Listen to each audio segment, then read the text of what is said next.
Voici une statistique qui m'a choqué lorsque je l'ai lue pour la première fois. En Europe, la prévalence du diabète chez les adultes âgés de 65 à 74 ans atteint 15%, et chez les personnes âgées de 75 ans et plus, 15%, elle grimpe à 16%. Cela signifie qu'environ une personne sur 6 dans votre tranche d'âge mène ce combat chaque jour. Et certaines de ces personnes aggravent involontairement leur état avec les fruits qui se trouvent actuellement dans leur cuisine. Bienvenue dans Healthy Aging Simplified, où nous traduisons des recherches complexes sur la santé en conseils pratiques que vous pouvez réellement mettre en œuvre. Aujourd'hui, nous abordons l'un des sujets les plus déroutants pour toute personne qui surveille sa glycémie, à savoir les fruits.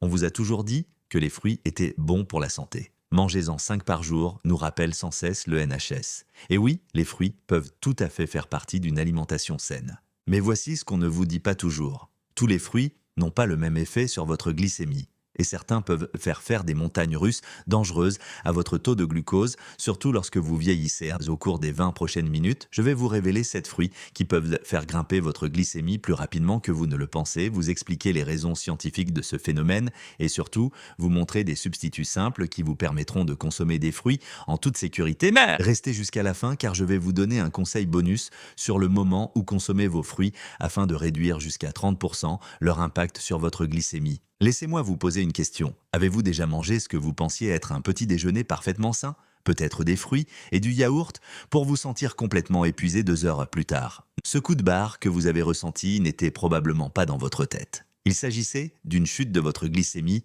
après une forte augmentation. Pour comprendre pourquoi cela est d'autant plus important à mesure que nous vieillissons, il faut examiner rapidement ce qui se passe à l'intérieur de votre corps. Lorsque vous mangez des fruits, votre système digestif décompose les sucres naturels, principalement le fructose, et en convertit une grande partie en glucose. Ce glucose pénètre ensuite dans votre circulation sanguine. En réponse, votre pancréas libère de l'insuline pour transporter ce sucre de votre sang vers vos cellules afin de produire de l'énergie. Voici le problème. Avec l'âge, ce système devient moins efficace. Une étude longitudinale britannique sur le vieillissement a révélé que la prévalence du prédiabète chez les adultes de plus de 60 ans varie entre 6 et 31% selon la méthode de mesure utilisée. Cela représente une part importante de la population dont la régulation glycémique est déjà compromise. L'indice glycémique, ou IG, mesure la vitesse à laquelle les aliments font augmenter le taux de sucre dans le sang par rapport au glucose pur, qui obtient un score de 100 sur l'échelle. Les aliments dont l'indice est inférieur ou égal à 55 sont considérés comme ayant un faible indice glycémique. Ceux dont l'indice est compris entre 56 et 69 ont un indice moyen et ceux dont l'indice est supérieur ou égal à 70 ont un indice élevé. Mais il y a une chose que la plupart des gens ignorent. L'IG ne donne pas une image complète de la situation. Des chercheurs de Harvard ont établi qu'il fallait également tenir compte de la charge glycémique qui prend en compte la quantité réelle de glucides dans une portion type.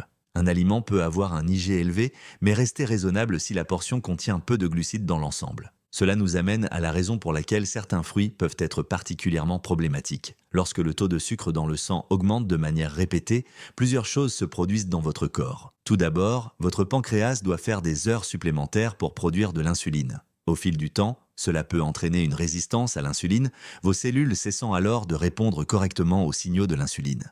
Deuxièmement, ces fluctuations du glucose déclenchent une inflammation dans tout votre corps. Des recherches publiées par l'Université de Sydney ont montré que les régimes alimentaires à indice glycémique élevé sont liés à une augmentation de l'inflammation chronique, ce qui accélère le vieillissement et augmente le risque de maladie. Troisièmement, et cela est souvent négligé, les chutes de glycémie qui suivent de les pics peuvent vous donner faim beaucoup plus tôt que vous ne le devriez. Des études menées dans le cadre de programmes de recherche nutritionnelle ont démontré que les fortes variations de glycémie augmentent la sensation de faim et peuvent te conduire à une suralimentation. Cela crée un cercle vicieux particulièrement difficile à briser. Avant de poursuivre, je tiens à être très clair sur un point. Les fruits ne sont pas vos ennemis. Les fibres contenues dans les fruits entiers contribuent à ralentir l'absorption du glucose, ce qui explique en partie pourquoi manger une pomme est complètement différent de boire du jus de pomme. Ce dont nous parlons aujourd'hui, ce sont des fruits spécifiques qui nécessitent une prudence particulière, notamment en ce qui concerne la quantité que vous consommez et le moment où vous les consommez. L'objectif n'est pas d'éliminer les fruits de votre alimentation. Cela serait en fait contre-productif. Une étude menée auprès de plus de 200 000 personnes a révélé que la consommation de fruits riches en anthocyanes, comme les myrtilles et les pommes, réduisait en fait de 23% le risque de diabète de type 2. La clé est de savoir quels fruits consommer avec prudence et lesquels consommer librement. Plongeons-nous dans les 7 fruits qui peuvent faire grimper votre glycémie en commençant par le plus surprenant de la liste. Numéro 1, la pastèque. Cela peut vous surprendre car la pastèque semble si légère et rafraîchissante, surtout par une chaude journée d'été. Mais la pastèque a l'un des indices glycémiques les plus élevés de tous les fruits, variant généralement entre 70 et 76. Cela la place clairement dans la catégorie des aliments à IG élevé, au même titre que le pain blanc. Mais voici où cela devient intéressant. La charge glycémique de la pastèque est en fait assez faible, environ 4, car elle contient plus de 90% d'eau. Une petite portion n'aura donc pas d'effet dramatique sur votre glycémie. Le problème survient lorsque vous vous asseyez avec un grand bol par une chaude après-midi. C'est là que les glucides s'accumulent rapidement. Le choix judicieux ici est le cantaloupe ou le melon miel. Ces 2 fruits ont un indice glycémique nettement inférieur et fournissent plus de fibres pour ralentir l'absorption du sucre. Vous obtenez ainsi une douceur rafraîchissante sans pic de glucose. Numéro 2, les bananes mûres. Je dois être précise ici, car la maturité des bananes est extrêmement importante. Une banane légèrement verte a un indice glycémique d'environ 42, mais à mesure qu'elle mûrit et que des taches brunes apparaissent, l'IG grimpe entre 51 et 58.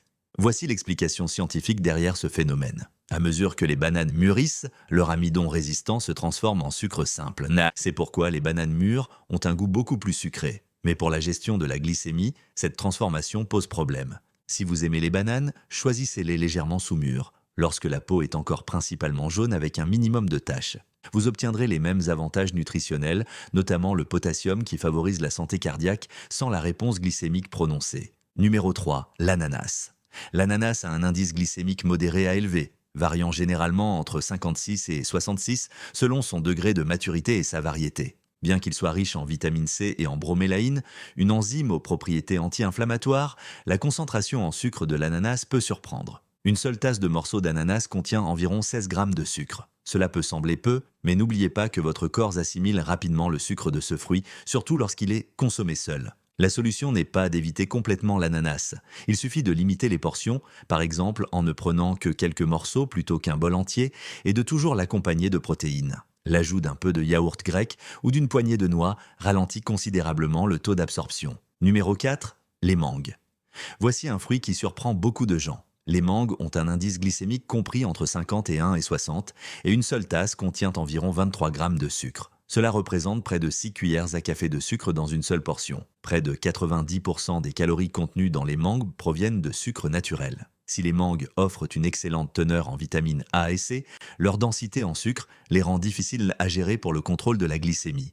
Des recherches cliniques ont montré que la consommation de mangue nécessite un contrôle rigoureux des portions pour les personnes atteintes de diabète ou de prédiabète. Quelques tranches consommées occasionnellement ne poseront pas de problème, mais faire des mangues une habitude quotidienne pourrait contribuer à l'instabilité du glucose.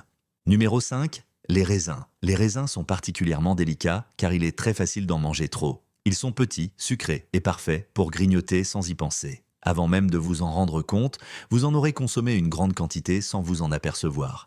Bien que les raisins aient un indice glycémique modéré, compris entre 45 et 50, le problème réside dans leur charge glycémique. Comme les raisins sont petits et qu'il est difficile de contrôler les portions, les recherches menées dans le cadre d'études majeures sur le diabète montrent qu'ils figurent parmi les principaux contributeurs à la charge glycémique alimentaire. Les baies constituent une alternative simple. Les fraises, les mûres et les framboises offrent une douceur similaire, avec une teneur en sucre bien inférieure et une teneur en fibres bien supérieure. Une tasse de fraises contient environ 7 grammes de sucre, contre 15 grammes pour les raisins. Numéro 6, les fruits secs, en particulier les dattes et les raisins secs. Nous arrivons maintenant à l'une des catégories les plus mal comprises. Les fruits secs sont des fruits, ils doivent donc être bons pour la santé, n'est-ce pas? Le problème réside dans le facteur de concentration. Lorsque les fruits sont séchés, l'eau est éliminée mais le sucre reste. Cela signifie que 100 grammes de pommes séchées contiennent environ 60 grammes de sucre contre seulement 11 grammes pour le même poids de pommes fraîches. Le sucre devient très concentré et les portions peuvent être trompeuses. Les raisins secs ont un indice glycémique d'environ 64. Les dattes, selon la variété, ont un indice glycémique compris entre 42 et 62. Si certains fruits secs peuvent ne faire partie d'une alimentation équilibrée lorsqu'ils sont consommés en petite quantité, des études nutritionnelles soulignent qu'ils constituent des sources de sucre concentré qui nécessitent un contrôle strict des portions. 2 cuillères à soupe de raisins secs contiennent autant de glucides qu'une petite pomme.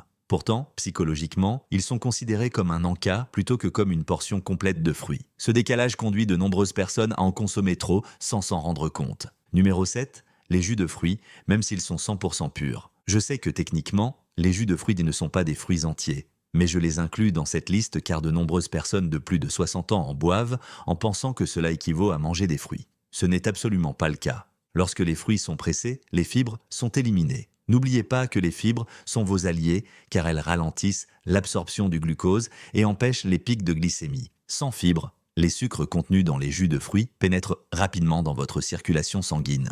Une étude publiée dans le British Medical Journal a révélé que la consommation quotidienne d'une portion de jus de fruits était associée à un risque accru de diabète, tandis que la consommation de fruits entiers était liée à un risque moindre. La différence est frappante. 250 ml de jus de pomme contiennent 29 grammes de glucides et augmentent votre glycémie beaucoup plus rapidement que la consommation d'une pomme entière. Le NHS recommande de limiter la consommation de jus de fruits à 150 ml par jour et de toujours les consommer avec les repas afin de ralentir leur absorption. Maintenant que vous savez quels fruits nécessitent une certaine prudence, laissez-moi vous présenter des stratégies pratiques pour profiter des fruits sans faire monter votre glycémie en flèche. Stratégie numéro 1, ne consommez jamais de fruits seuls. Cela peut sembler étrange, mais les nutritionnistes appellent cela la règle « pas de glucides seuls ». Accompagnez toujours vos fruits de protéines, de graisses saines ou des deux. Mangez des tranches de pommes avec du beurre d'amande, des baies avec du yaourt grec ou du melon avec quelques noix modifient considérablement la façon dont votre corps traite le sucre. Les protéines et les graisses ralentissent la vidange gastrique, ce qui signifie que les sucres des fruits atteignent votre circulation sanguine plus progressivement. Des études ont confirmé que la combinaison de glucides et de protéines réduit considérablement la réponse glycémique. Stratégie numéro 2, privilégiez les fruits à faible indice glycémique. Certains fruits peuvent être consommés plus librement. Les baies de toutes sortes, notamment les fraises, les myrtilles, les mûres et les framboises, ont un indice glycémique faible et une teneur élevée en fibres. Les cerises ont un indice glycémique de seulement 20. Le pamplemousse a un indice glycémique de 26. Les pommes, malgré leur goût sucré, ont un indice glycémique d'environ 39. Ces fruits vous apportent de la douceur, des vitamines et des antioxydants sans pic de glucose. Les choisir comme fruits principaux et considérer les fruits à IG élevé comme des plaisirs occasionnels est une approche durable. Stratégie numéro 3, surveillez vos portions. L'American Diabetes Association note qu'une portion de fruits équivaut à 15 grammes de glucides. Pour les baies fraîches ou le melon, cela correspond à environ 3/4 à une tasse. Pour les fruits entiers comme les pommes ou les poires, il s'agit d'un fruit de taille petite à moyenne. Les fruits secs sont souvent source d'erreurs. Une portion de raisin sec correspond à seulement 2 cuillères à soupe. Une portion de dattes correspond à 2 ou 3 fruits et non à une poignée. Stratégie numéro 4, tenez compte du moment de la journée. Voici le conseil bonus que je vous avais promis. Manger des fruits tôt dans la journée, lorsque votre sensibilité à l'insuline est généralement plus élevée, peut réduire l'impact sur la glycémie par rapport à la consommation des mêmes fruits le soir. La capacité de votre corps à traiter le glucose suit un rythme circadien et la consommation matinale entraîne généralement une augmentation moins importante du taux de sucre dans le sang que la consommation en soirée. Résumons rapidement ce que nous avons vu aujourd'hui. Les 7 fruits qui nécessitent une prudence particulière sont la pastèque, les bananes mûres, l'ananas, les mangues, les raisins, les fruits secs comme les dattes et les raisins secs et les jus de fruits.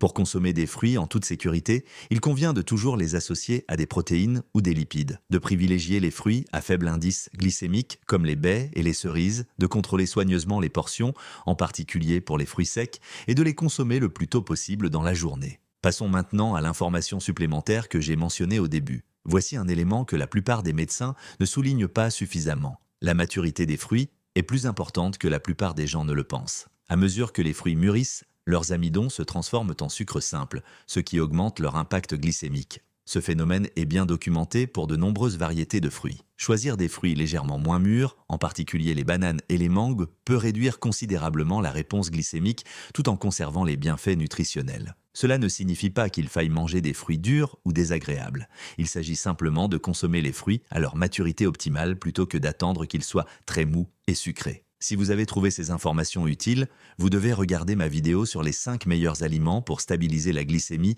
après 60 ans. C'est la prochaine étape idéale pour contrôler votre taux de glucose et je vais mettre le lien à l'écran dans un instant. Et si vous n'êtes pas encore abonné, c'est le moment de le faire. Je publie chaque semaine de nouveaux contenus sur la santé, basés sur des preuves scientifiques, spécialement conçus pour les adultes de plus de 50 ans qui souhaitent prendre leur bien-être en main. Laissez un commentaire ci-dessous pour me dire lequel de ces 7 fruits vous a le plus surpris. Je lis tous les commentaires et j'adore connaître votre avis. N'oubliez pas de partager cette vidéo avec toutes les personnes de votre entourage qui surveillent leur glycémie. Parfois, les personnes qui nous sont chères ont besoin d'informations qu'elles ne chercheraient jamais elles-mêmes. Merci d'avoir regardé cette vidéo et à bientôt pour la prochaine.